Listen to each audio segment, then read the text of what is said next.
All right, welcome back. Welcome back to another lesson, another lesson. Welcome back to Domestic Issues with the Counselor, Mr. James Horton. Domestic Issues with the Counselor. I'd like you to push the subscribe button, subscribe to my YouTube channel, which is Domestic Issues with the Counselor, Mr. James Horton on YouTube, all right? Now, this class today will be called Domestic Game Playing and the Domestic Game Player. Which one are you? Domestic game playing and the domestic game player, right? Domestic game playing and the domestic game player. It says, the definition of playing is a form of play or a form of sport, especially for most competitive people who play according to the rules that are set in place that are decided by skill, strength, or luck.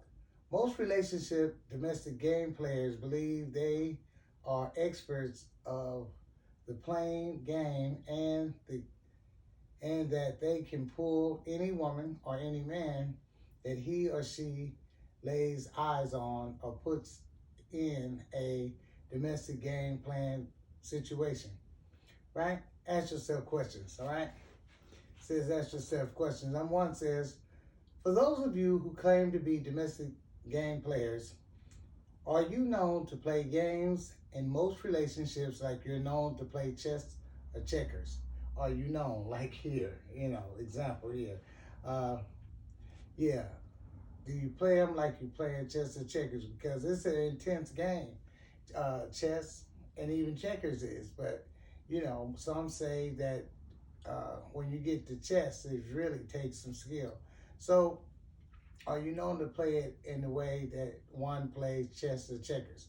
Number two, domestic game player. Are you known to cheat on your partner, accuse your partner of cheating, or blame your partner for making you cheat? Right?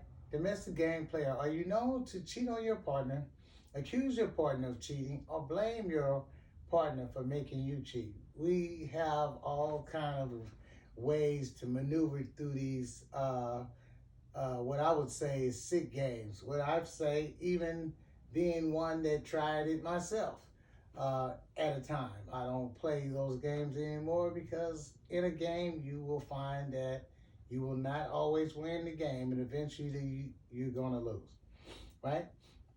Number three, domestic game player. When it comes to ambushing, which means collecting information of your partner's past and using their past to attack them, are you known to ambush them to block or stop your relationship partner from knowing who you really are, right? Are you known to block or try to stop your, excuse me, let's do it again. Domestic game player, when it comes to ambushing, which means collecting information of your partner's past and using their past to attack them, are you known to ambush them to block or stop them or stop your partner from knowing who you really are? We come with all kind of stuff, right? When it comes time and you're getting really close to getting busted, you'll find that you're starting to dig up something, create stories, take a piece of someone's past story and start manipulating and start making them emotionally broken and breaking them down to stop them from really going all the way on the inside to see exactly who you are, right? These things are very sick maneuvers and very sick games that are known to happen in most of these particular type relationships. Number four, domestic game player. Are you known to use the tool or position of being a defensive listener, putting up defenses, putting up defensive blocks to stop your relationship partner from having a real honest conversation with you? Domestic game player, are you known to use the tool or position of being a defensive listener, putting up defensive blocks to stop a relationship partner from having a real conversation with you, right? everything they're saying, you have a defense up, you have your guards up, you're throwing punches, even physical punches or mental punches, and you are not listening, right? You have your defensive listening ear open instead of your regular ears, which are put there for you to actually listen. But we use defensive listening to manipulate situations, right? Number 5, to the domestic game player, when it comes to choosing your favorite foods you like to eat or choosing your relationship partner you really like, do you have a habit of choosing fast food over steak and eggs, right?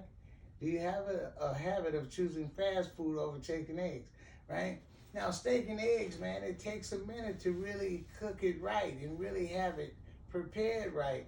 But when you compare steak and eggs to fast food, you trying to eat up everything in a hurry. You're not trying to enjoy the relationship. You're not trying to flow with it in the way it's supposed to flow, right? It's supposed to flow just easy and in the right speed and everything. It's not supposed to go real fast. It's not supposed to be over in one night. It's not supposed to be a fast food one night stand. Oh no, it's not supposed to be that.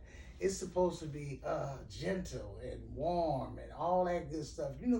Some of y'all know what I'm talking about. And some of y'all have had it before. Some of us have had it before and we've lost it because we was moving too fast, man. We thought we was at McDonald's or something, right? Okay, number 6, domestic game player.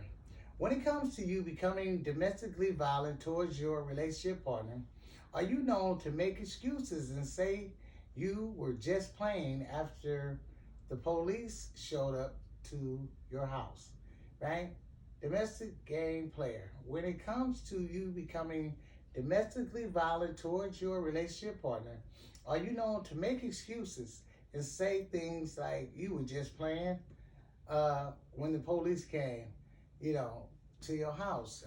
Hey, baby, I really didn't mean that. Hey, boo. You say, hey, boo. I really wasn't trying to choke you out like that. I was just wrestling like we did when we first met in the first 6 minutes. Remember we had wrestled that time? Remember we did all that kind of bull and crap and excuse, right? Yeah. So it's a trip when it gets serious, huh? It's a trip when you get that certain knock on the door. It's not the regular knock. It's that knock, and that knock is not one of your relatives or one of your friends knocking, because you didn't told them, don't knock on my door like that, right? So, number 6, domestic game player. When it comes to becoming domestic volunteer, number 7, excuse me, you got it. Domestic game player. When it comes to you being a fake, a phony, and a fraud in most relationships, are the domestic games you're playing worth the domestic losses you take? Domestic game player. When it comes to you being a fake, a phony, and a fraud in most relationships, are the domestic games you play worth the domestic losses you take?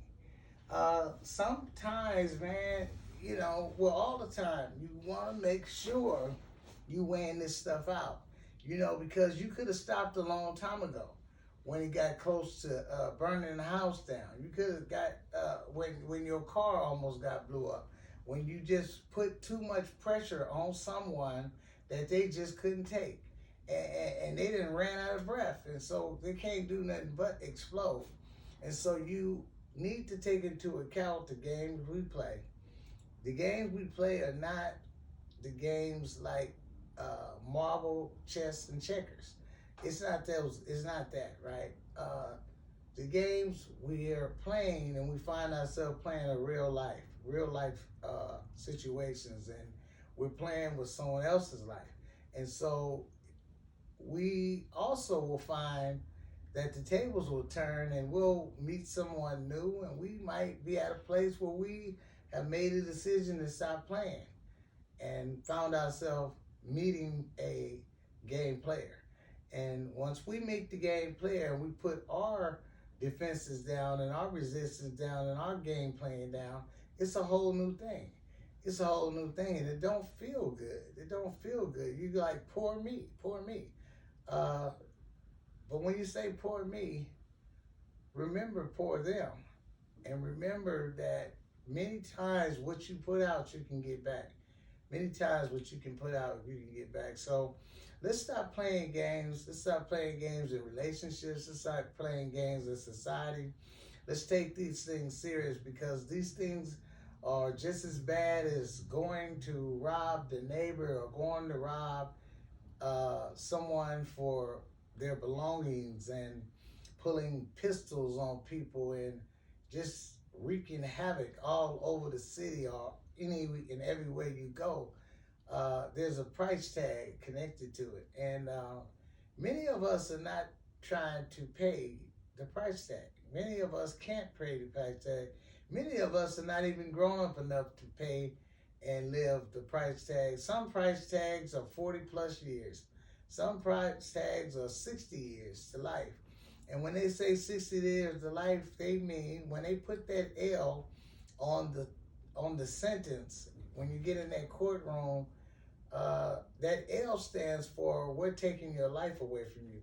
I met a man one time, in closing, I like to just share this brief thing. He had went to the feds for robbing banks. He told me, he was 60 plus years old, almost 70.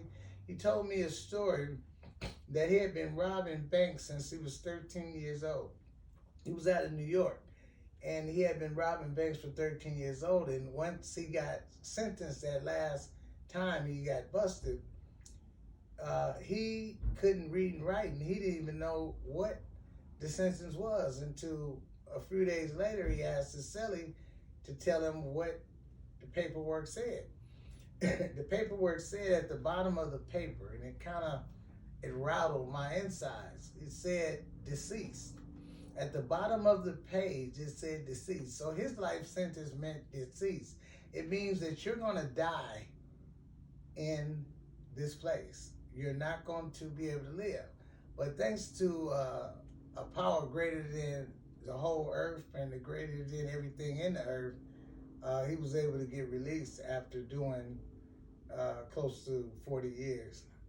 So just keep in mind what I'm saying. Watch out for the game plan. That's going to be it for this particular group. And again, subscribe to my channel, Domestic Issues with the Counselor, Mr. James Horton.